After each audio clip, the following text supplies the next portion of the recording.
سلام، شرایط اقساط طلا اینجا نوشتین طلا قسطی؟ بله تشریف بیارید داخل تا کامل بهتون توضیح بدم. تشریف بیارید داخل. چشم. خب ببینید یه مثال بزنم واسهتون.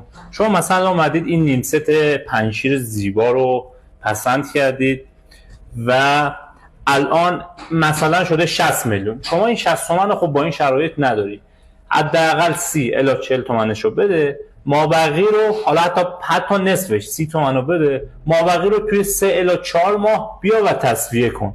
حتما اگه این طرح خوشتون اومد ما رو به دوستاتون معرفی کنید. نقش 5 تن 75 تلاجات عبدالله مخصوص.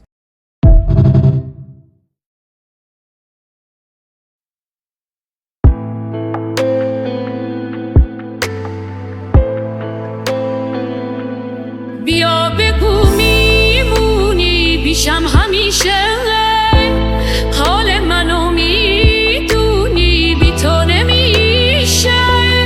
تو از چشم میخونی این آرزوشه که با نگاهه تو رو بروشه.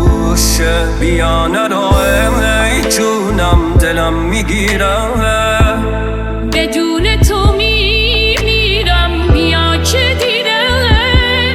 کنار تو آرومم توی ستاره، شبم دوباره تو رو نداره.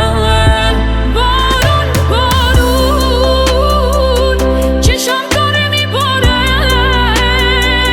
دلم تا حدس نداره تو رو یادم بیاره.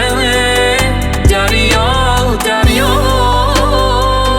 تمومش انتظاره، شبی که ماه نداره. دلم چه بیقراره، دلم چه بیقراره.